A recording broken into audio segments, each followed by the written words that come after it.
Manishma. What's up, Anashim? Mishpaka. Shalom Yehudim. Mashalom ha to the men, Mashalom ka to the women. I greet you all this Yom, to all the Bayit house of Yasharal, all the Goyim coming out of paganism, all the Goyim feeling alienated, the aliens to Israel, feeling it, but yet down inside that you know you're a part of Yasharal. Now being grafted into the Bayit house of Yasharal. Shalom Alinkum. Welcome to the Eliyahu channel. Matzel Tov. Hallelujah. Praise Abba Yah. We're going to have an exciting program this Yom. We're up here in the upper room. We have our brother we haven't seen in a while. He's on the line. He's going to be sharing with us. I just want to open up, as you see the picture here, Machpelah the Cave, two of our forefathers. I have this topic in several other teachings, and I show some things, but there was something that I need to share deeply. You can use later to minister to others when you're ministering to the Christian community, and that's because of an event that took place. It stirred me up to make this particular video and put it on live stream and record it so you could link it and send it to your friends and family. Who are our forefathers? Who are the fathers? Who are your forefathers? Is your forefathers, who are they? You know, we all know who our forefathers. You know the tomb of your forefathers. These are the questions that are coming up that we need to share with each other and really stir up your lab and nefesh to come to a basic understanding. Now, I want to remind you that, as you know, we do not use any of the replacement theology words. We are trying to, bridge and break out from those words.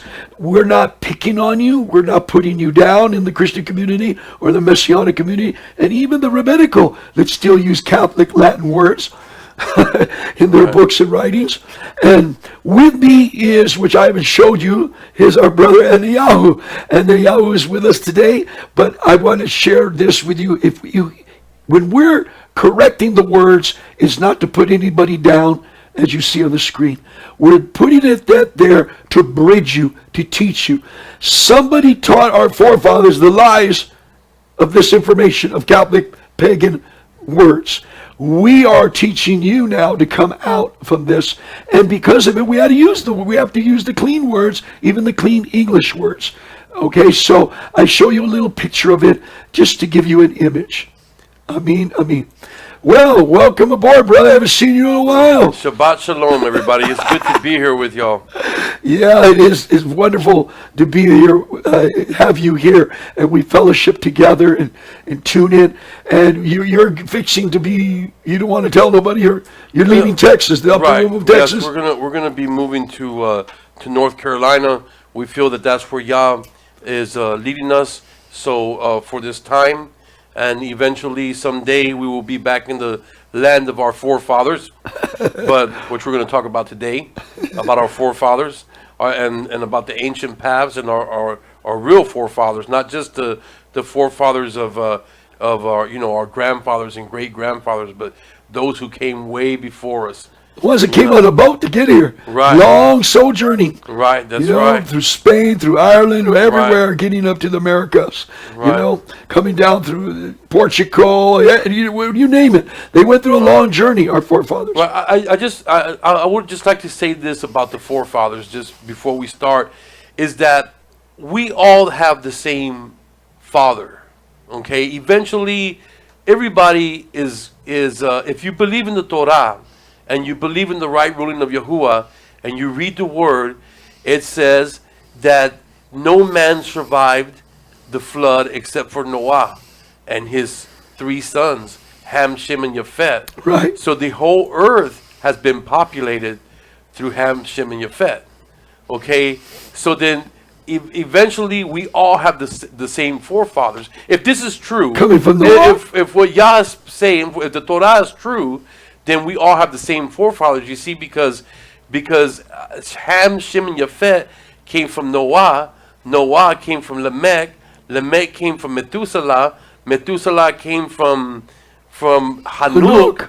Hanuk came from Mahalalel. Mahalalel, so on and so forth. We could go all the way back to Adam. But these are our forefathers. So everybody who lives on the earth came through this lineage. If you believe in the Torah and that the word of Yahuwah is for real, then these are your forefathers. And if you wanted to follow the right rule after the flood, you could go hang out with Noah and his son Shem. You could go hang out like Hanuk, like Noah did. Abraham actually lived with Abraham. Abraham lived with them, as well as Abraham. But we know Hanuk was trained through him too. Noah was trained through Methuselah and Hanuk. Hanuk lived with his father Mahalalel. Right. Mahalalel was the son of I think he was the son of Yered. Right. Yered's father was a man called Kenan, who actually ruled over all the sons of men. And he controlled the demons and had authority over them. He couldn't tempt them. He knew how to rebuke and resist. Right. Yeah. He wrote Torah. He had tablets. He was using tablets. It says that in Yashar. He was using tablets of stone. Right. To write down Torah, and he even Nabiah, he had prophesied of a destruction coming. Yeah. Yes, he did. And but his father was Enosh. And the first one, yeah. Enosh was the first man to call on the name of Yahuwah. Why did and because they had in that short time, they had already started to call on other mighty ones. Right. Though if you read the book of Yashar, it literally talks about that they had begun to call on other mighty ones, and they had forgotten Yahuwah who made them. But there was still a lineage. Elohim who made them. And there was a lineage though that stuck to Yahuwah. There was a lineage. Right. There was, they were just like today. If you're drawn to the true name of Abaya, and you're drawn to Torah and right rule and righteousness, and you're Torah observant, you could have many brothers, but you're the only brother of 5, or many sisters, and only one sister out of 10, or whatever, 4 that are drawn to Torah. Right. This is the case a lot of times. Right. You can be the only one in your family. Like there's 9 of us in my family. I have 6 sisters and 2 brothers, and out of all of them, I'm the only one who does the Torah. Right. I'm the only one who follows the ancient paths of my forefathers. So I mean, my expectation is that my brothers and sisters, including you, who are my brothers and sisters also, because we all have the same father, and you get grafted in through the covenant. Right. That even the natural branch. Let's say somebody says, "Well, I know for sure that I'm a Jew or whatever. I'm an Israelite." Let's say, but even the natural branches have to be grafted in. Right. As well as the unnatural branches that must be grafted in. Everybody must be grafted in. Right. Yeah. That the whole stimulation of this, we're going to be sharing many things on this topic, and I'm going to be showing you pictures of our what we believe is we know. I had an experience, and I want to share my experience I had when I went to the tomb of Machpelah, of my forefathers. They say the patriarchs, but to me they're my Abba and my Emma are buried there. Our grandfathers and grandmothers and grandfathers, they're buried there, because I had an experience, and it's like what happened one time was, which happens a lot. It happened many times to me before, but not so graphic and heavy, where the ruach hit me to rebuke a group of Christian pastors and Messianic leaders. I was invited to they were having a problem in the Riverside County and San Bernardino area. The Islamic groups are coming in, and they're buying churches, because the church is a good turnkey.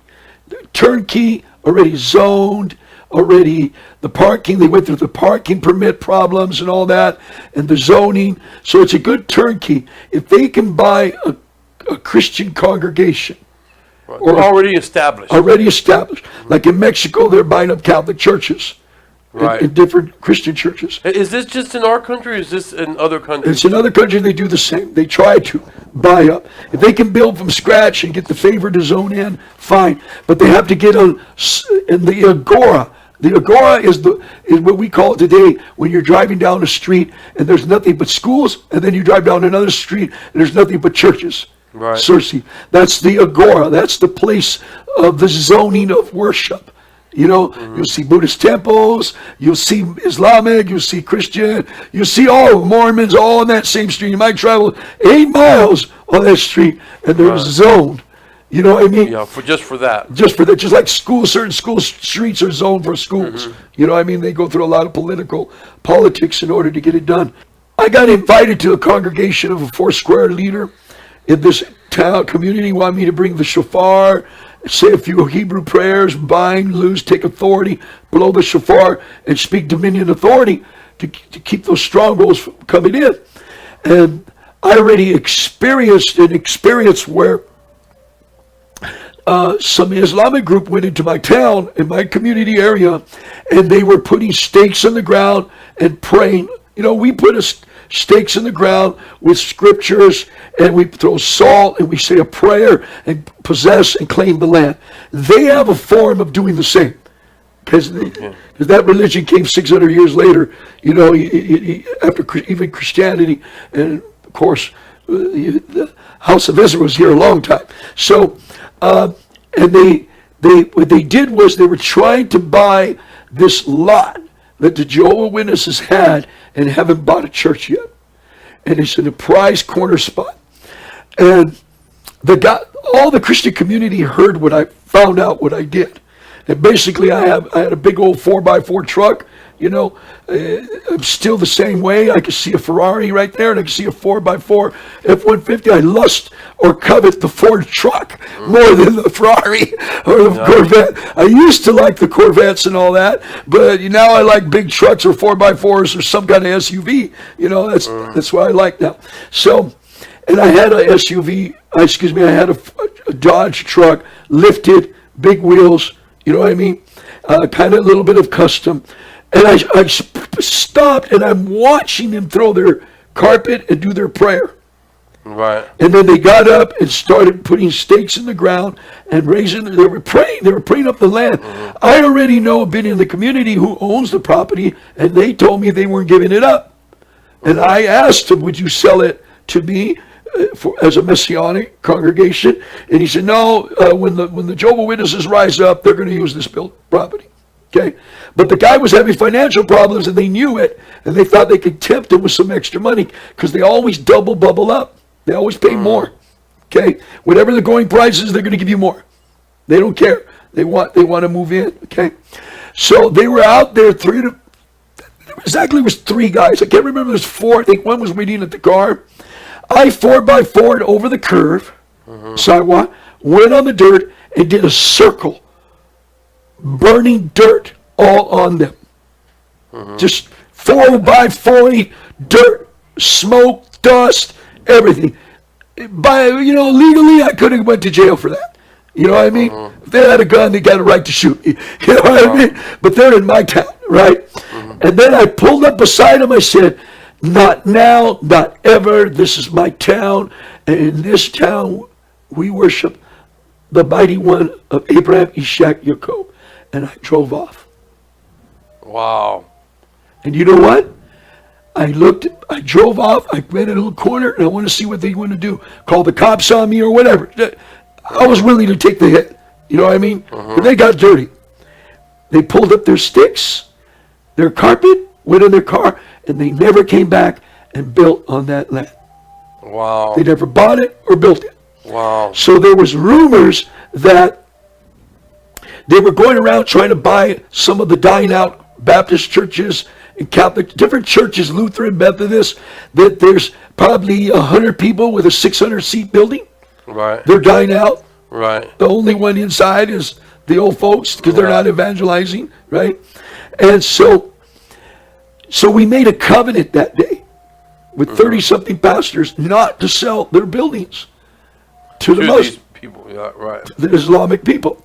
And, well, one guy that did show up, a Baptist, 6 months later, that was not even selling his building and had people in it, was offered 80% more than the property and building value, and Wow. he took it. And it was in the town of between Beaumont and Riverside County. And he had made a covenant. And he made a covenant. Right? He wasn't in the group, but he was supposed to be there. Right? And he knew, I'm in covenant. I will never sell out my Baptist church. You know what I mean? And he ended up giving it up. Right? Now, so we're going there to do the prayer. And prepare. We're going to go outside. We're going to blow the shofar. I'm in a very uncomfortable place anyways. I'm a Torah keeping, Right. Sabbath keeping. Yeah. You know, there's a Seventh-day Adventist guy in there, and he can agree a little bit with me. You know what I mean? Right. So, and one other guy, Assemblies of God, was sitting two people from me, and he says, "Well, I guess what do we call you now, Rabbi? You just a straight up legalist. You're going extreme legalism with this Jewish stuff and Hebrew stuff, blah, blah, blah, going to Israel, coming back here, and typical religious spirit of anti-Semitic or anti-Hebrew understanding. Anti-Torah. Anti-Torah. Yeah. Yeah. So, a ruach of righteous indignation came on me. It's not anger. It's not violent. When I say righteous indignation, it's right rule. It's like if you see a guy molesting a girl, you're going to walk over there and bust that guy up and hold him to the police come. You know what I mean? Or a little boy or staring at a little child in a park. You know, you're going to say, righteous indignation will come on you. You're going to take care of business. You know what I mean? And it's not really hate, anger. You're protecting something, right? So righteous indignation of the Ruach HaKadosh came upon me. And I looked at him and I said to him, excuse me, if I am a legalist, then what that makes you? And then I went on to proceed to tell him this. I said, I followed 300 bylaws to get to this congregation. And I'm a guest of this pastor, not you in your building. He invited me to bring my shofar and say a Hebrew prayer and pray and agree and take authority. Since everybody you know in this room knows me as a spiritual warfare person throughout Hollywood and Iron Hills, all these different places in Riverside, San Bernardino, that porn and other things going on. We went over there to pray it up and cast it down and dissolve a lot of studios. Okay, and so I had a repetition for that with a group of 12 other guys that used to do it with me. And so I was invited. Not you didn't invite me, they invited me. Okay. I parked away from everybody between the white lines. That's called a bylaw, or you write white lines for people to park in those white lines. Right. I didn't park my truck next to your Mercedes and BMWs. Right. To dirty it up with my 4x4, you know what I mean? I parked it away from everybody. Right. I stopped at every light.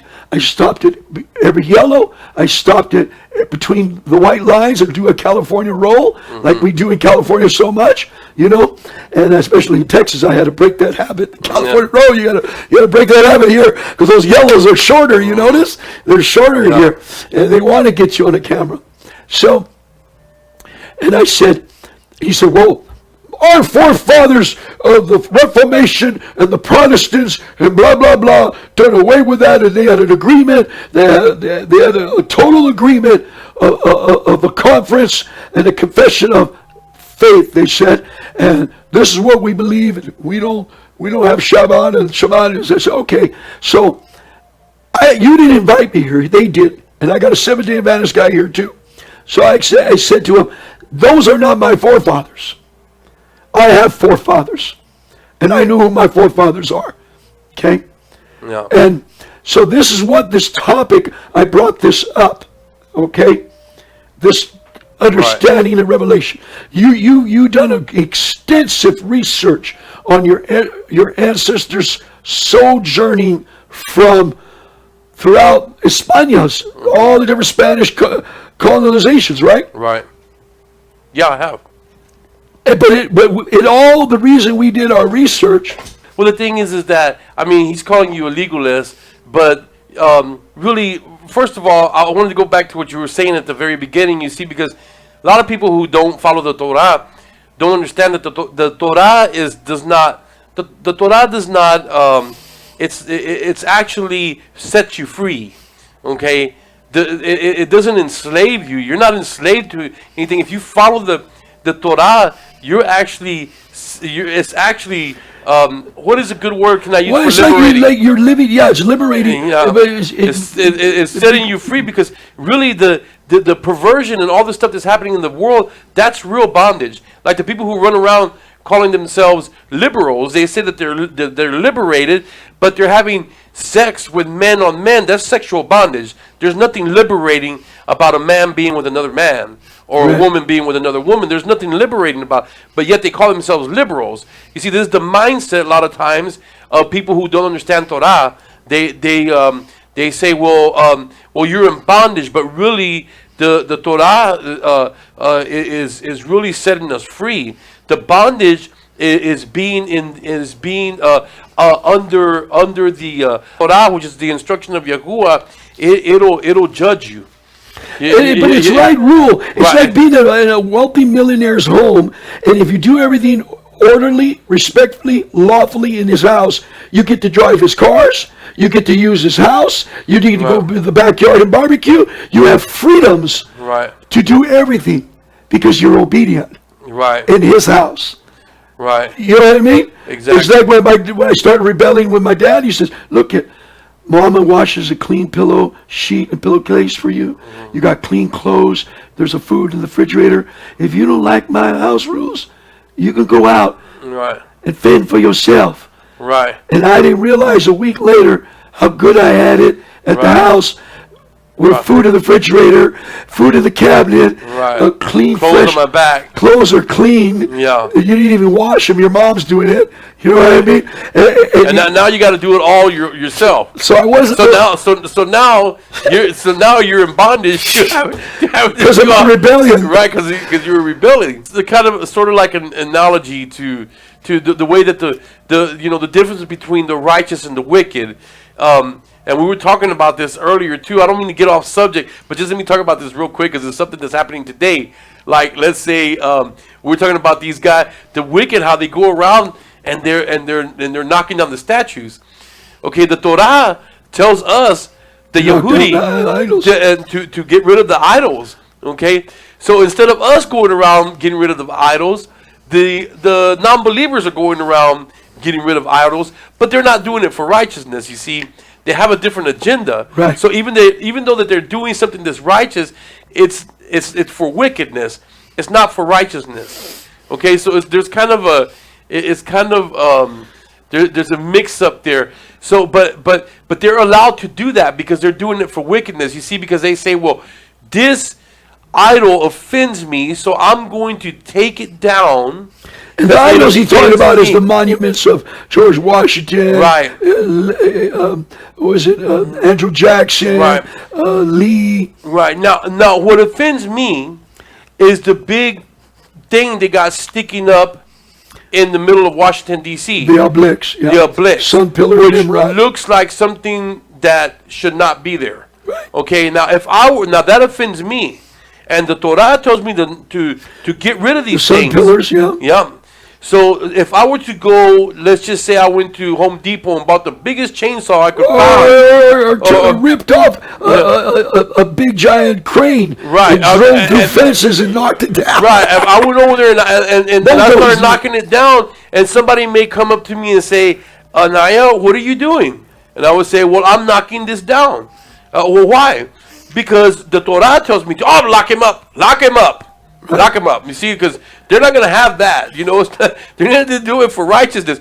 But if some other guy comes and says, well, that's racist. Okay, yeah, go ahead. Knock slaves. It down. The guy had slaves on his day. You know, that's okay. You see, so this is an oxymoron, and this is kind of what people who tell us, well, you're a legalist. You know, and brother was talking about this. You're a legalist, and they might think that we're in bondage to the thought. No, we're not in bondage.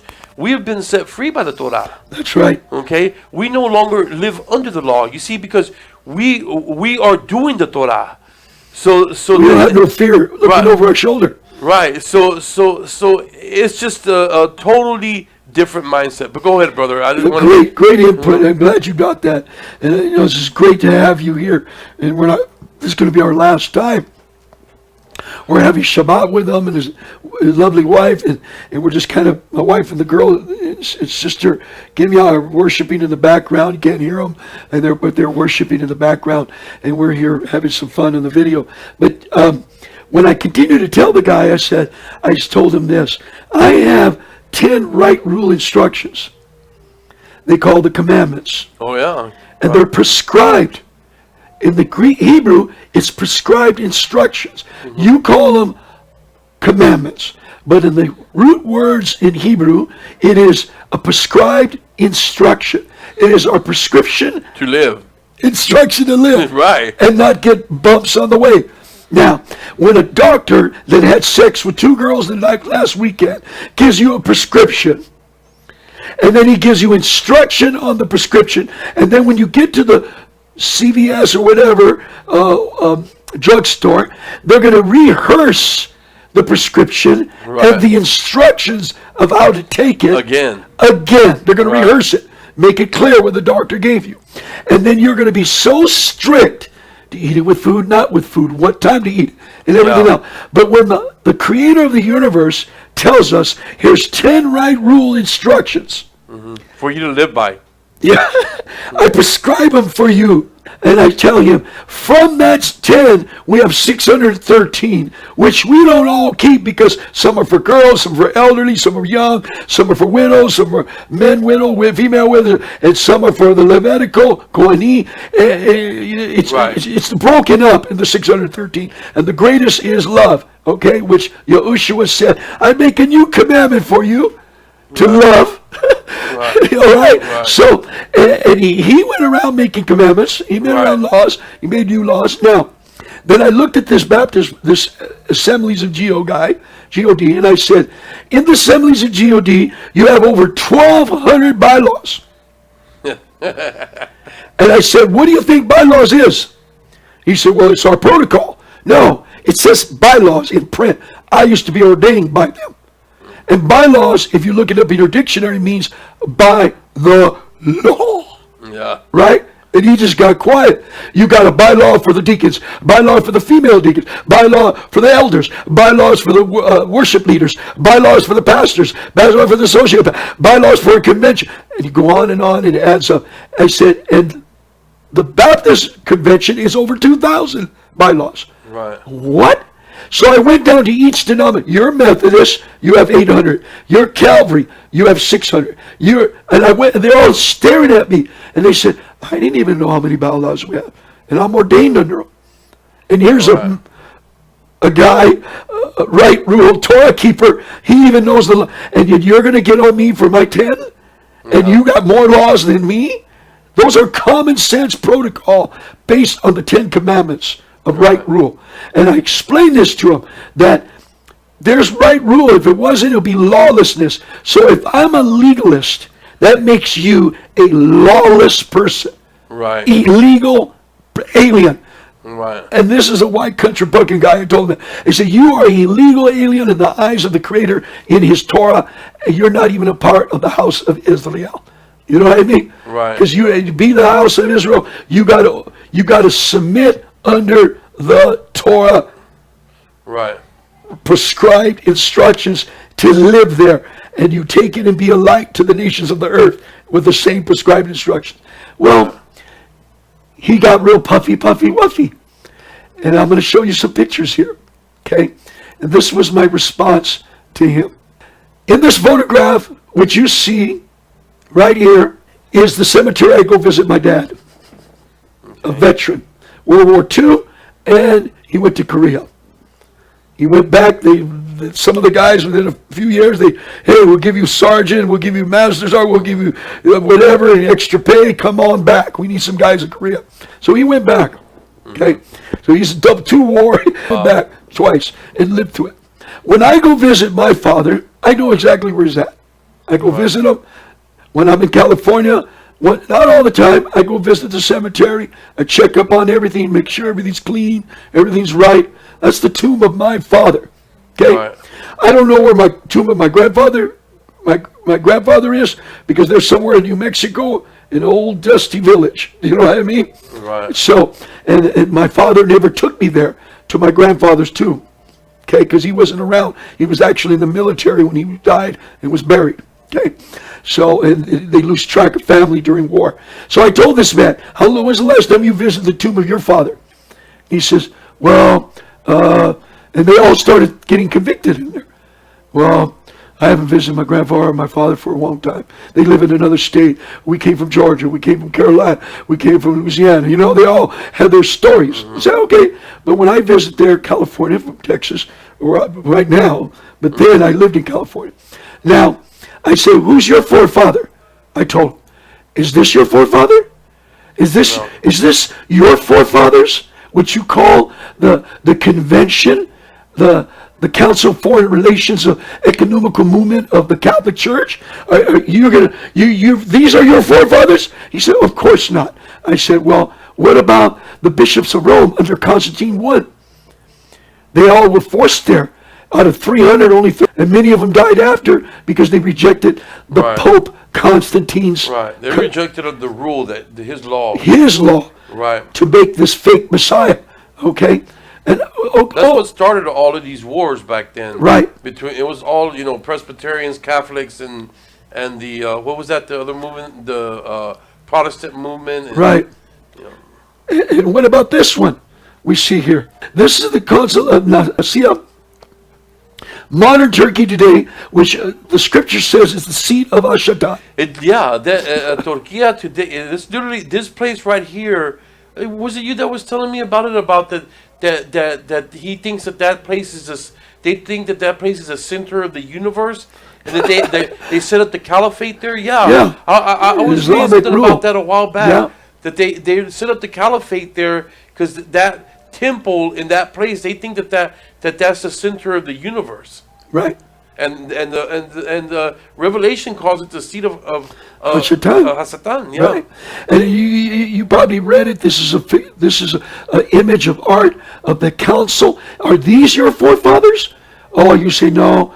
Those are not my forefathers. But they are the founders of the word Christianity, because Constantine said, "I make Rome to be Christian."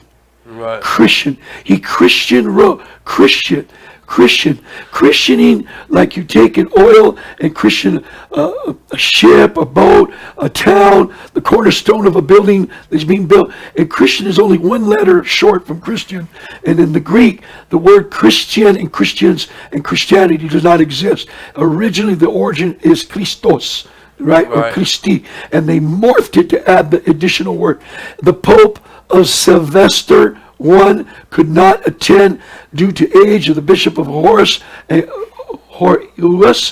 Cordova, Spain, acted at his legate. So many of the bishops couldn't show up, but they were paid to show up by the Roman Emperor, and they thought, this is the economical movement. We're going to have unity finally. Right. The Emperor is not letting us be killed no more, but he was taken over. Right. It's the same thing, the same spirit that's in the earth today of all-inclusive. Everybody, everything goes. Really, that's what the word Catholicism literally means to accept everybody together. Right. One unit. That's what Catholicism means. Yeah. And here's another painting photograph showing the Emperor Constantine right there. He really was not. It was somebody else, because Constantine was Roman, clean shaved.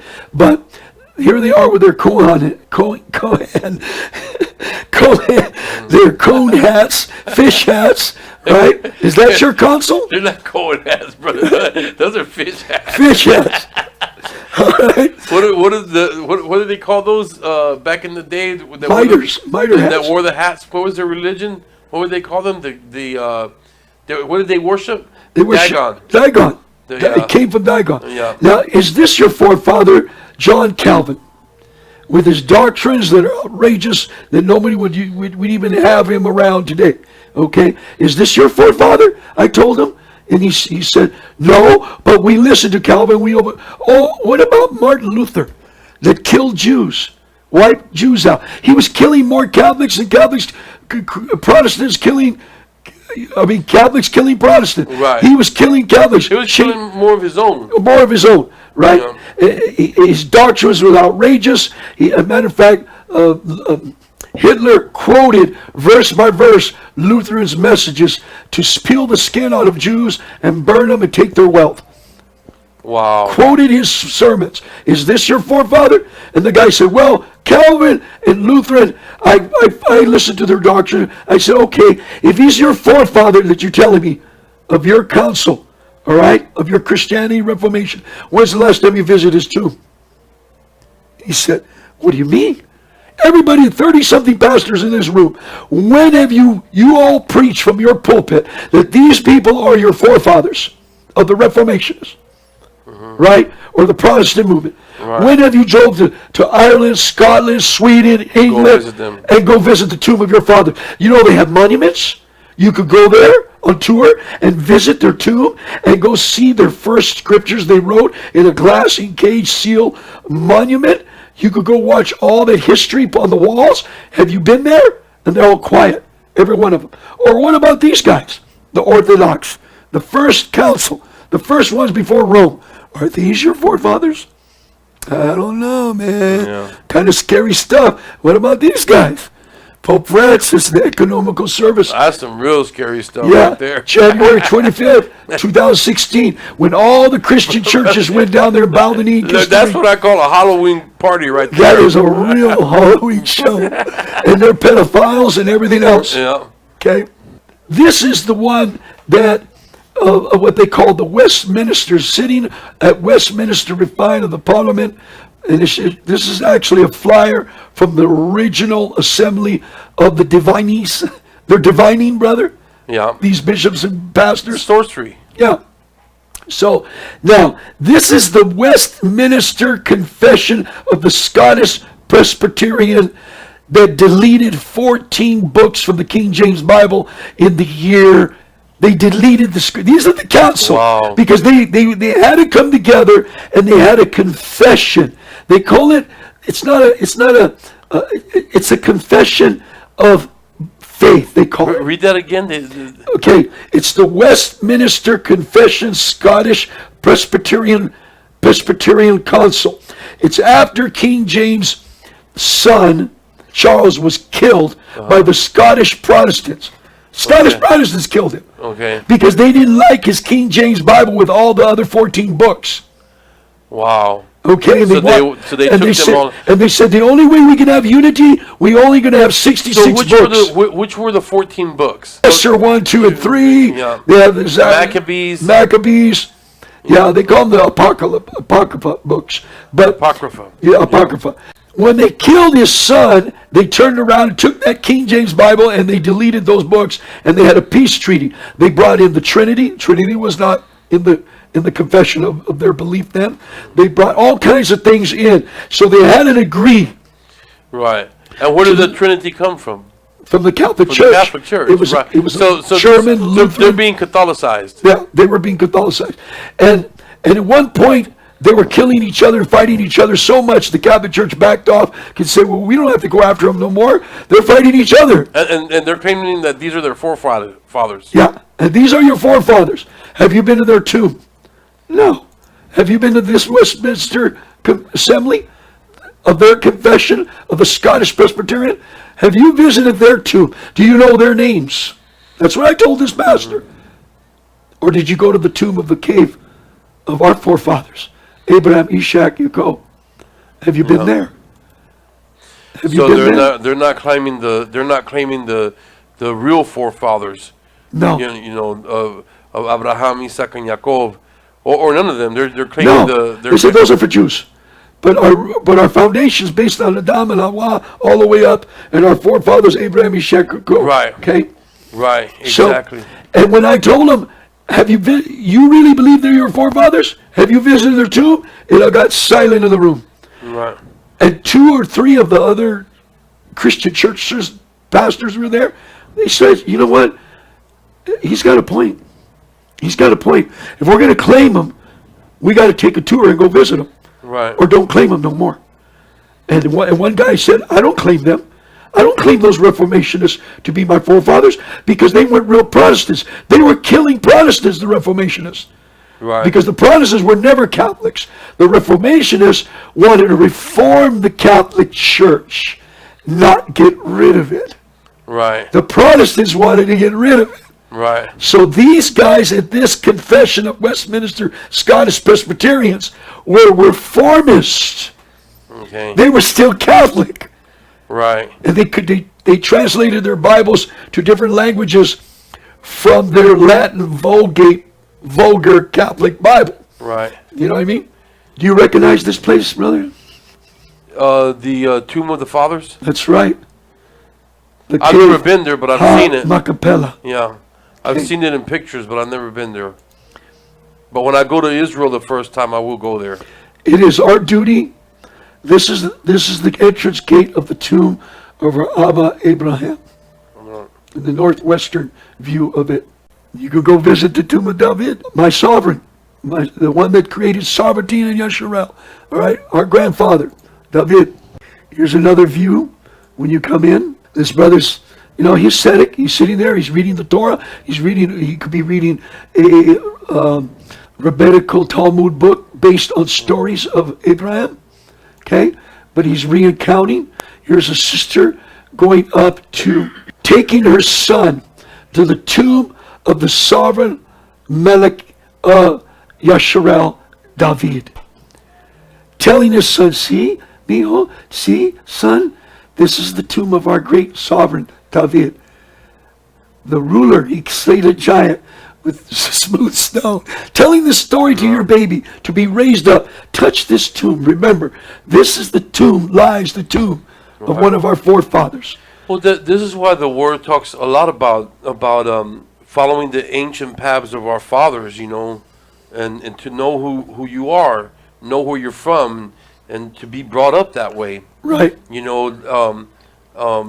Like I was saying before, I mean, we all had to have come from, if you're walking this earth, if you're listening to us today, we all came from Noah. Whether, it doesn't matter what nation you're from, either we came from Noah or the Torah, the Bible, the scriptures are not true. Okay? Now there was a lot of people on the earth. Just let me give a real quick history. But I just want to give. Okay, when Adam and Hawa had Cain, and then they had Abel, who Cain slew. Okay, then 100 and something years later, Adam knew his wife again, and they had Seth. And then it goes on to say that after Seth, they had 9 more sons. It literally says they had 9 more sons. So many daughters, 7 daughters. Yeah, so many daughters. I can't remember, but I specifically remember the number 9, because if you add if you add Cain, Abel, and Seth, that's 3 plus 9, that's 12. Isn't that ironic that he had 12 sons? Right. Does that sound familiar? Right. Does anybody hear where I'm going with this? Right. So, but all of them people, all the generations of them people passed away, except for the lineage of Seth. Okay, Seth's lineage kept going from Seth to Enosh, to Kenan, to Mahalalel, to Yerel, to Hanuk, to Methuselah, to Lamech, and then to Noah. Okay, so before the flood, the only one who makes it out of the flood is Noah. Okay, none of the other 12 sons, or none of the other lineages, the other 9 sons, or Abel has been cut off. As a matter of fact, when you read the book of Hanuk, and it talks about there was a red bull born, literally calling Abel a red bull, the sorrow bull. He was like a sacrifice. Right.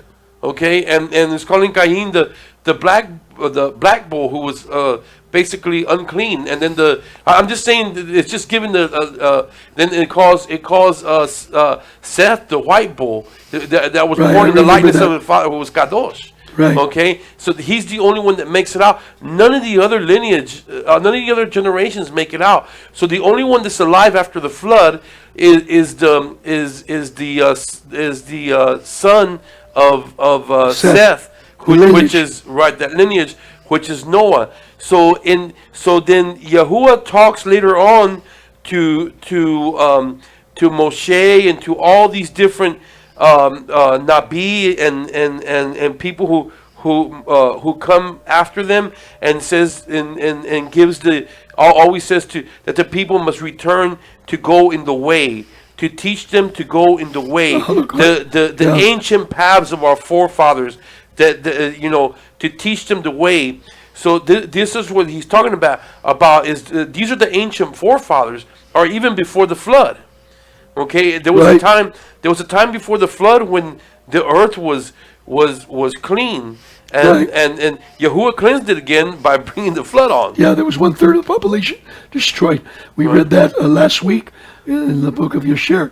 With Enosh, where one third of the earth was destroyed, and then comes the real flood. Right. And that was a warning, spanking. And Enosh, name means man. Okay. His name Enosh means man. Even though he was a good guy, he was a good one, right? Lineage, but his name means man. But not mankind, just man. Right. And now this picture here, that was great. Thank you for sharing that. You memorized that very well. And this is where you go to the entrance of David's tomb. And that's that little blue sign up there on the right, which I showed you earlier. Behind it is considered a place they call the upper room. That the Catholic Church created this place. Oh, okay, that's what they call the upper room today. It's behind this. The upper room is behind me, and I'm pointing the camera in another direction. Oh, okay. Okay. Now this basic understanding where Hebron is, where Machpelah is located in Hebron, it was also the capital. Is actually where the Ark of the Covenant was put. It was actually the capital of David for his first 7 years. It's a very Kodesh place, and of course, it was even before Jerusalem, and Palestine claims that is their land today. You get that picture if you can. Is Isaac's tomb the way it looked in 1800 or so? I forgot, it doesn't have British Museum. This photograph in black and white. Okay, this is the tomb of Jehoshaphat. He was on and off, but he was a good Melech. Mm-hmm. Here's Machpelah, the tomb of our forefathers, Abraham, Isaac, Jacob, and Sarah, Rebecca, and Adam, where my little arrow is. Adam and Hawa are in here, which I'm going to show you. There's a cave with a fence keeping you from going in there. That's where Adam and Hawa, and that's based, we're going to read, that's actually based in the scroll of Yashar, chapter 3, verse 14. Okay, but this is where, right there, where the cave is, and when you go there, they tell you. That's a part of the story. Okay, this is Yaakov. This is an ancient picture too. The mystery of this location. This is when this photograph was taken in early 1900. No one's been in there since, and where Adam and Hawa are buried underneath the cave of the opening, where there's a fence around. They went down there and took a picture of it, which most people don't go there because historically people die.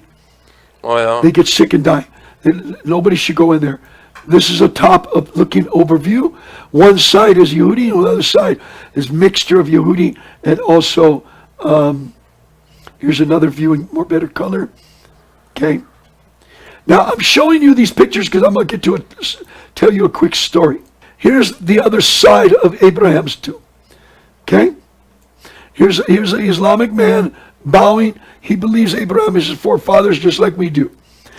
When the Muslims leave one day, we come in another day. They have their days, we have our days, and then the Christians have a tourist day.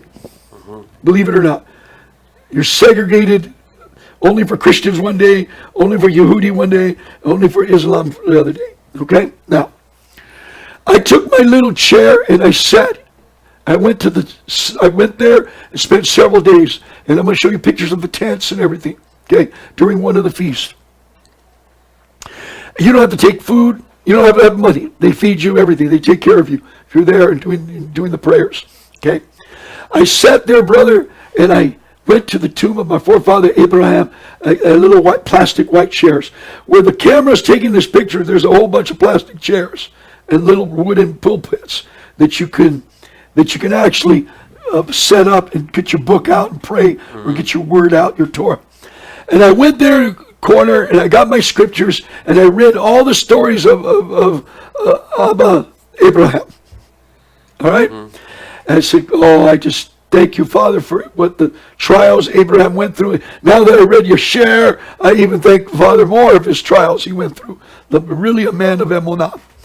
And then when I was done, I went to the next. I went to the next tomb of my forefather, Ishak. And I sat by there. And I took out the book and I prayed. I read the stories, everything about my grandfather. And I told this to these Christians. And they were just like, they didn't know how to say anything, brother. Because they're claiming, according to their theological Bible school studies, that their forefathers is that confession of the Westminster Scottish Reformationists. You know what I mean? That's what they're taught. And they don't even go visit the tomb. That's how much they believe it. Now, this is the cave of Adam and Hawa. There used to be little steps and everything. They don't let nobody go in there no more. All right? Rains, it goes in there. Nobody goes in there no more. This is Sarah's gate to her tomb. It's in Aramaic because you got to remember the Ottoman Empire controlled Israel at one time. And Israel doesn't trip on the words. They know what the words are in Aramaic, and they're clean words. Here lies Sarah, the Emma of our foremothers, okay? There's another view, There's another view. This is when the Yehudi during the feast could come here. See the tombs there? And we could go there and pray, and we're singing a lot of Tehillim, Psalms. We're singing the Psalms of Tehillim. Different people are popping songs and singing, some by heart, some reading books. There's no instruments in there. They're not allowed no instruments. I don't know why, but in David's tomb there is. So, and this is when there's activity during a feast. This is the way it looked when Abraham put Sarah in that tomb. This is what they believe it looked like. That's the way it used to look before, going down under. Now, Adam and Hawa are in there. Oh, yeah. He knew that. How did he know that? Because they have everybody knew the location of Hebron. Right. And there's two other cities they mentioned, towns, a hill, in the book of Yesher. We're going to read it in Bereshit. It tells you exactly where it's at. And when Noah came out of the ark, he knew exactly where it was because he had the instruments of navigation that went on him with the ark. And his Abba and his grandfather, Methuselah, and great-grandfather, Enoch, you know what I mean? His father, forefather, they told him where it's at. Right. And if you know the land, even if there's been a flood and everything's been changed and stripped away of trees, you still know with the navigation, the valleys and the hills, because that's a deep valley in there. It's a very peculiar valley when you come. You got to walk 2 miles down to get to the tomb of our forefather, escorted by soldiers. Here's two of them right here together. You can see it with a wider view. Here's where the gates go. You have to come. You got security escorts. This is an old city that was destroyed. It's a buffer zone. Here's Palestinians right there. The soldiers walk with you to keep them from throwing rocks at you, to go visit the tomb of your own forefather. Here's Sister Rebecca's gate. Women, I'm going to show you a picture. Women go there and they sit and they read the story of Rebecca. They read the story of Sarah. I'm going to show you the tomb of Rachel, too, the same thing. The women go there. I went and visit and read her stories. You know what I mean? Here's one of the little haroms. Harom is the box where we put the scroll. There's probably about 8 or 10 during feast. There's probably more haroms there with scrolls during the time of the feast. the main area on the other side where the man's standing, you go to his right. That's where they were showing that picture earlier. And this is where the books are. You can get, well, right there where those 3 chairs were, to the right of you. When Manasseh came in, about 80 of them came in. I greeted, cried, and hugged them. Oh, yeah. The people from Manasseh, from India, came in for the first time. They were weeping right there. And I welcomed them. And they were weeping with me and hugging me. Right there, that little 3 chairs right there area. It was grouped. It was real crowded. The place was standing room only. It was during the feast. This is the tomb area of David. They got out of Rome there with a scroll. They read. They have prayers. This is outside the door of David's tomb. I'm showing you these pictures because this is one of the gates to go in. When you go visit the tomb of your forefathers, even if you don't have a hotel, you camp out on the grass. That's across the grass area. And I went during the feast, so it's crowded. So you rent those or buy them and bring them with you. You camp out. Okay. You don't worry about food. Food's everywhere. Oh, yeah. You know what I mean? And there's water bottles going around everywhere. You just got to, you got to find a place to park and sleep. Okay? That's how much I wanted to go to the tomb of my forefathers, of the cave of Machpelah. I wanted to go there so bad to visit the tomb of my forefathers. Now, when I was there, now this picture is from late 1900, brother. They must have did some Technicolor, could be 50s. But this is when the Arabs had it. Look at when the Arabs had it. The Palestinians. Wow. Now look when Israel gets it. Yeah. You see the difference? Mm-hmm. Who really cares about the tomb of their forefathers? Right. You know? Yeah.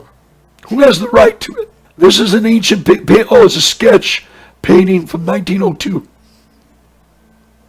Ottoman Empire had it control. This is also the same area, but we ended up camping all up there too. We were camped out, standing room just to go to the bathroom, man. You know? There's a lot of Palestinians around there, though. Oh, it's really bad, brother. You gotta have a military escort. So there was military there with y'all? All the time. Oh, yeah. It's 3 ships watching over us. This is our Emma great-grandmother Rachel's tomb. And I'm going to show you pictures of the way it looks now. Now, what I wanted to tell you is this, because we're burning time, is that when I went to Abraham's tomb, and I did all his stories, then I went to Ishak's tomb, read all his stories, and I went to Jacob's tomb, and I sat there with a chair and read his stories and his sojourning. Okay, you're reading the story of the sojourning of your grandfather, right? All of a sudden, brother, like a window from Shamayim opened up, and I felt hot, liquid, anointed oil come upon my head and come upon me, and I started weeping and shaking and weeping while I'm feeling the anointing. And I said, Abba, what is this? He said, you are of the house of Yeshua. Wow. All right? When you hear that inside you, and you're sitting by the tomb of your forefathers, and you're reading the history of in his book, you know what I mean, for us. There's a confirmation of an explosion of emunah that comes inside you. All the doubt goes away, all the ifs and buts of your travels, of your forefathers and ancestry. Because the covenant is you have Torah. You're a Torah, right ruling, Torah keeping, observing. You made a covenant with him. You're keeping the covenant. You've been grafted into Israel. If you don't have Jewish blood, you're still grafted in to the bloodline of the Mashiach. So this is Rachel's tomb the way it looked before. This is the way it looks now. All right? It's been a little change. This is an old picture. I'm going to show you some modern ones. This is inside. The men even go there to prayers and read the stories also. They got rabbis in every area. This is another ancient picture. It looks completely different there now. This is Rachel's tomb again. The women are there reading stories. This is what it looks like now, brother. Surrounded by walls. The only way you can get in there, you had to protect yourself with walls from the Arabs throwing rocks. Oh, yeah. Trying to stab you. Everything else. It's a big hassle. We stayed about 3-4 miles away Oh, yeah. My wife and I, from that area one time. This is the line you go to get in. It's like a prison now. Yeah. This is all, you see here, it's all modern. Yeah. It's not the way it used to be. It's got a guard shack on the top and Wow. everything else to get into the walls to get into there.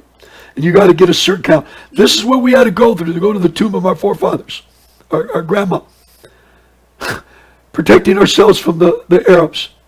And they call that their neighborhood. Yeah. This is the way it looked before. Wow. Okay. What a difference. This is Sarah's old picture of her tomb. Ancient picture. This is when they had a special event, Sukkot. They had that little thing they put the Sukkot on, Yeah. you know. And then you can see the cave and the fence right there. Children come and they're not inside the building, but they come and they face from the outside of the wall and they pray. This is the tomb of Benyamin, Wow. our grandfather Benjamin. This is his tomb. So I say to you, have you been to your forefather's tomb?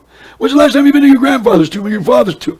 Or when's the time you went to the Reformationists or your Catholic bishops of the Christianity of the offshoots of Constantine in Right. Constantinople, right? This is inside the tomb of Benjamin in north of Galilee. Okay? Still there. It's still there. There's evidence of our forefather, right? This is the cave. I went to visit this place. I went in there myself, which I'm going to show you pictures of me inside there. This is Haggai from the minor, they call minor Hanavi, but they're really major of the prophecies of Yahushua, the Hanavi, Nabiyah. Zechariah, who's in there too, they discovered later. And this is surrounded by a Palestinian Arab family, but they're Catholics. When Israel took over and Jordan left, this family had this place for hundreds of years, and they didn't want to leave because they know what it was. And when the Jews went there and he said, "What are you?" He said, "We're Coptic Christian Catholics. We're Christians." Okay, you stay here. And this is going to be your heritage. We're not kicking you out. And you control all the tourism for everybody coming to visit their Hanavis of Haggai, Malachi. And they found out later through other writings in the cave that Zechariah is in there too. One of the major Hanavi of Zechariah chapter 6 that they gave a Nabu'ah that Yahushua received the crown. He is the branch. He's buried in there too. Okay. When I went to this tomb, brother, I had a tremendous experience. That this is the way it looks after you come down the steps, and each one had 60 to 70 other tombs. Their followers bury themselves in there too, with their grandfather Haggai and Zechariah and Malachi. I said, "Don't bury me with the family, bury me with the prophets." This is the way the entrance looks coming down. It's real steep. This is what they found at first. They thought it was a reservoir for water, and for years, right? But they didn't realize that they pumped the water out. It was the tomb. Oh, wow. Yeah, of our grandfathers. And this is a friend of mine. He's walking in ahead of me. That's to get into the entrance I showed you earlier. And this is Hanavi Haggai. This is his main place. This is me standing in front of the entrance. This is the way it looks like in a nice reflection from what that little hole I showed you, the walkway. And this is Malachi. This is his place. All right? Mm-hmm. And you got to walk far from a lot of little ones because the other guys that are buried in there. Okay, and there's Hebrew writing. This is when you come in there. They don't allow electricity. They only allow candles. Yeah. You can't see it. This is Zechariah. You can't see it because of the lighting bouncing. Writing of Zechariah, the high Levi Kohanim. This is hundreds of years before. This is when the first temple was built. The first Agulam was built. And this Zechariah was not only a Hanavi, but he was a high Kohanim priest. Okay. That's found in the scriptures. Okay. And he has his own tomb too. And this is the writings of his tomb. You see, I went to visit these tombs. I went there to visit the tombs of my forefathers and the Hanavis. And every time I went there, I had experiences. The word got more like another download of information. You follow what I'm saying? More information come in, more emunah, more belief. This is a Christian diagram. This is the tomb of Zechariah the High Kohen. I don't know why it's an oblix, but it's an oblix. Absalom's got a pillar like a man's organ over here. Oh, yeah. Yeah, it's kind of hidden by trees. And this is Hazur, and also there's one more tomb not showing here. These are the sons of Hazur. These are connected to the high koine of the Bayit house. These are the high up of Shalomon's days. And this is Zedekiah's tomb. I showed you that because I wanted you to get the understanding that our tomb of our forefathers is not from these Protestants, these Reformationists, Right. these guys from the Presbyterian Scottish Confession, where they made a peace treaty. They were killing each other so bad, the Catholics backed off. They're doing the job for them. You know what I mean? You can go and look at the history. People don't like to look at the history of that. We even had it in the United States. The same thing happened in a little island in part of New York. It was the same thing going on. They made it. That island was the freedom of religion. Everybody could worship there without fearing being burnt, killed, or stoned. Because throughout New York, the Christians, Catholics, and Protestants were hurting each other. No. Except for that island. And that's where the law first started, the dividing of the state controlling the Circe. Okay? No. I shared this with you because should we read the scriptures? We should read the scriptures, huh? Yes. We should. Let's go ahead and read the scriptures. Let's go to Bereshit. The first one is chapter 23, 17 through 19. 17 through 19. You want me to read? Go ahead and read and I'll catch up with you. It says, thus the field of Ephron, which was in Machpelah, which was before Mamre, the field and the cave which was in it, and all the trees that were in the field which were within the surrounding borders were deeded to Abraham as a possession in the presence of the sons of Heth, before all who went in at the gate of his city. And after this, Abram buried Sarah, his wife, in the cave of the field of Machpelah, before Mamre, that is Hebron, and the land of Canaan. Thus the field and the cave that is in it were deeded to Abraham by the sons of Heth as property for a burial site. Wow. So this is the information that gives you the geographical locations of Hebron. And of course, there's a lot of tension here. The next one is chapter 25, verse 8 through 10. Okay. It says, and Abraham breathed his last and died in a good old age, aged and satisfied, and was gathered to his people. And his sons Yishak, Ishmael, and Ishmael buried him in the cave of Machpelah, which is before Mamre, in the field of Ephron, son of Sohar the Hittite, which the field which Abraham purchased from the sons of Heth. There Abraham was buried with Sarah his wife. Hallelujah. The next one is, we're going to go through Bereshit first, okay? Before we go to Yasher. Chapter 49, 29 to 33. 49, 29. This is 49:29. It says, and he commanded them and said to them, I am to be gathered to my people. Bury me with my fathers in the cave that is in the field of Ephron the Hittite, in the cave that is in the field of Machpelah, which is before Mamre, in the land of Canaan, which Abraham bought with the field of Ephron the Hittite as a possession for a burial site. There they buried Abraham and Sarah his wife. There they buried Yitzhak and Rivka his wife, and there I buried Leah. The field purchased and the cave which is in it from the sons of Heth. Okay, so that's giving you the witnesses of Machpelah, of the cave. And now let's look at, let's see, let's go to the book of Yasher. Okay? Okay. And you got it, you share. Chapter 3, verse 14 is the first place for Adam. Okay. It says, and it came to be in the 56th year of the life of Lamech, when Adam died, he was 930 years old at his death, and his two sons with Hanuk and Methuselah, his son, buried him with great ceremony, as at the burial of the sovereigns in the cave which Elohim told him. Now, they told him where to bury him. Right. Adam knew where he was going to lie, and his ancestors. This is a command of Yahuwah. So this tradition of understanding where this location and this cave is. They already knew. Yeah. Yeah. It was handed down. It was handed down.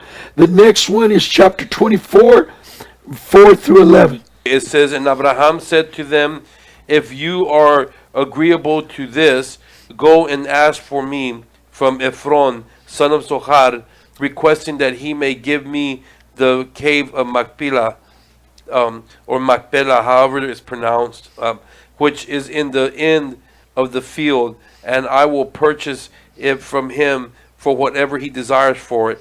And Ephron dwelt among the children of Heth, and they went and called for him, and he came to Abraham, and Ephron said to Abraham, see, all you require your servant will do. And Abraham said, no, but I will buy the cave and the field which you have for value, in order that it may be for a possession, for a burial place forever. Forever. Yeah. And Ephron answered and said, see the field and the cave before you give whatever you desire. And Abraham said, only at full value will I buy it from your hand, and from the hands of those that go in at the gate of your city, and from the hand of your seed forever. And Ephron and all his brothers heard this, and Abraham weighed to Ephron 400 shekels of silver into the hands of Ephron, and into the hands of all his brothers. And Abraham wrote this matter, and he wrote it and witnessed it for witnesses, with 4 witnesses. And he had 4 witnesses witness this. Okay. It says, and these are the names of the witnesses: Amigal and Abishna, and the Hittite, and Adaron, son of Ashunach, the Hivite, Abdon, son of Ahiram, the Gorite, the Gomorite, Bakdil, son of Abdish, the Zidonian. All these witnesses are there by name, a little more detailed than in Bereshit. You know what I mean? In the book of Yeshar. Powerful stuff. Yeah, and it goes on to say that the cave of the field of which Abraham brought from the Hittite, and from his seed, and from those that go in and out of the city from their seed forever, are to be a purchase to Abraham and his seed, and to those that go forth from his loins, for a possession of a burial site, of a burial place forever. Right. Yeah. Okay, now how about chapter 26, verse 29 to 31? It says, and it came to be at the time that Abraham died in the 15th year of the life of Jacob and Esau, the sons of Isaac, and all the days of Abraham were 175 years, and he died and was gathered to his people at a good old age, old and satisfied with days. And Isaac and Ishmael his sons buried him. And when the inhabitants of Canaan heard that Abraham was dead, they all came with their sovereigns and princesses and all their men to bury Abraham. And all the inhabitants of the land of Haran, and all the clans of the house of Abraham, and all the princesses and the nobles and the sons of Abraham by the concubines, all came when they heard that of Abraham's death. And they returned Abraham's kindness and comforted Isaac his son, and they buried Abraham in the cave which he bought from Ephron, the Hittite and his children for a possession of a burial place. And all the inhabitants of Canaan and all those who had known Abraham wept for Abraham a whole year, and men and women mourned over him. Chapter 27, verse 13. Chapter 27, verse 13 says, and Esau's portion in the cave of the field of Machpelah, which Abraham had bought from the children of Hev for the possession of a burial ground. Esau also sold to Jacob, and Jacob bought all this from his brother Esau for a given value. So he wasn't a stolen birthright. Right. You know what I mean? There was something else that went on. How about chapter 41, verse 2 and 3? See, this is more than 2 or 3 witnesses in one book and another.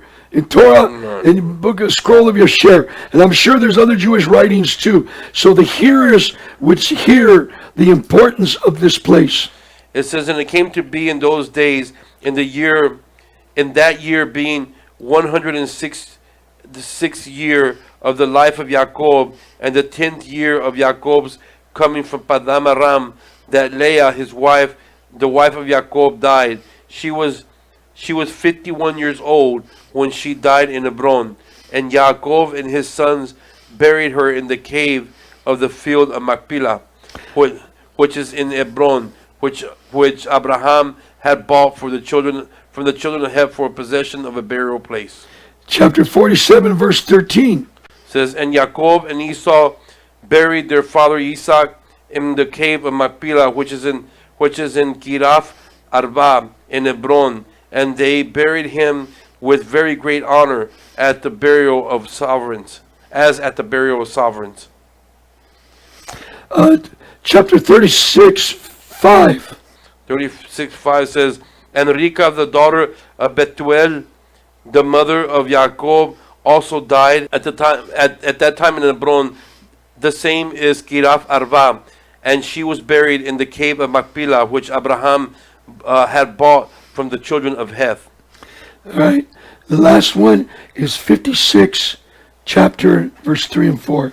56, 3 and 4. And Yaakov said to Yosef and to his sons, see, I am dying, and the Elohim of our ancestors will visit you and bring you back to the land which Yahuwah swore to give to you and to your children after you.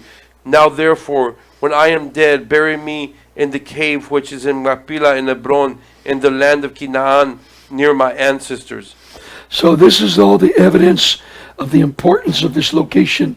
And today the Palestinians claim it belongs to them and nobody else. And they don't, of course, have historical records like we do. And of course, they hold more to Abraham because they came from Abraham, not Ishak and Jacob. Right. So, and it even says that they carried them back to this place to bury them. Right. Yeah.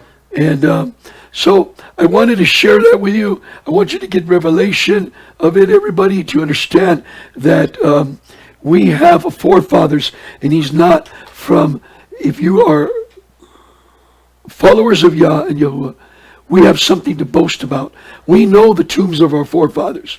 And the problem with Christianity, Catholic Christianity, or even the United States form of the Christian community, it's very hypocritical to call them their forefathers, and they never went there. Right. They never went there. There's two things we, in our duty as Yehudi, when we can afford it, we get to Jerusalem to pray at the Kotel, and we visit the tomb of our forefathers. Right. Not tourist sites and eat all the fancy restaurants in Tel Aviv. You follow what I'm saying? Yeah. We're going to the tomb of our forefathers. It is a part of our duty. No matter how old we get to be to do it, we got to do it sooner or later. Like the Muslims, it's theirs to go to Mecca. Right. Or go to Iran if they're in Mecca. That's their holy site. Right. And then if you're Catholic, 2 hours. And if you're Catholic, they go to the Vatican. Right. The cemetery. It is a tomb. Yeah. It is a tomb. It's Vatican City. City. They go to the Vatican. It's a tomb cemetery there. And they go over there where where Constantine's mommy said that what is that? The Constantine, what is? Well, Constantine's mother threw bones and said, "There's Bethlehem. Yeah. There's Nazareth." Where the Mount Sinai is at. Right. Oh yeah. She moved it all the way to Egypt, right? Yeah, she moved to Egypt. She moved it to Egypt. Yeah, right? that's in Egypt. So go ahead and go to Egypt. Yeah, go to that Catholic site go too. to Mitzrayim. Bye. But see, and I know that day when I shared that with these Christians and Protestants and these Messianic people, it had an impact on them because I was able to talk to some of them privately after that. They felt conviction. They felt they needed to go to Israel. They needed to visit. They just felt it. If we believe in the J-Man, why would well, they must not believe on him too strongly. But his real name was Yahushua, I tell them, and I was able to witness to them some, even and tell them, you see the hypocrisy? You have bylaws, but yet they're more than our 10 commandments or 613. And you hypocritically point to us and call us legalists. Right. But we, Yehudi, would point to you and say, 2,000? Who's a legalist now? Right. You know what I mean? We would go, whoa.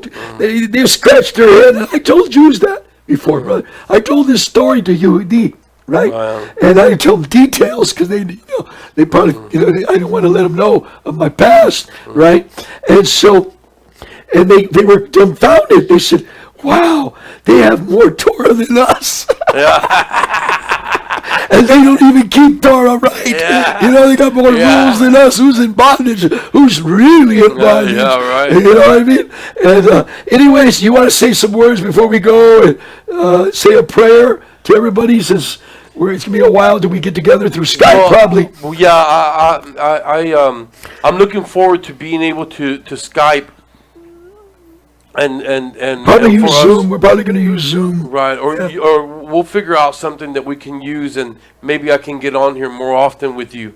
But and we'll probably be making some websites and stuff like that. But anyways, I just want to encourage everybody who's out there and those who are just coming in and who are seeking the truth. The truth is the main thing. I heard a man once say that a truth is like a lion. Once it's set free, it can defend itself. So all you gotta do is tell the truth. The truth will defend itself, no matter what it is. And the truth is that the name of the Creator is Yahuwah and not G-O-D. That's right. And His Son is Yahushua, and our forefathers are Isaac and Abraham and Yaakov and Yosef, and these are our real forefathers. Right, these are our real forefathers. We don't have bishops and cardinals. We have Hanavi, like Zechariah and Zedekiah and Malachi and all Israel. We have all them. They're part of our forefathers. I want to let everybody know now, as you can see right here, I'm pointing a little information. We have a website on Vimeo TV for smart TVs. You can use it in your computer too, but you go to your smart TV and go to the religious section, and you can punch in that right there, vimeo.com/channels/Eliyahu channel, and you will get my channel. It's being uploaded now. I'm about 80% uploaded all the programs. Only could do like so many a week because of the data. And we are in the smart TV now too. People could just don't have to do it on their tablet or their internet, or the computer. They can go on their smart TV and pull it up, Vimeo. So thank you for tuning in. We love you. May Yahuwah baruch you. May Yahuwah keep you. May His light shine upon you. And may the Ruach HaKadosh stir up your gift to search and study, to show yourself approved, a workman rightly dividing the word of truth. Amen, amen, amen. Hallelujah.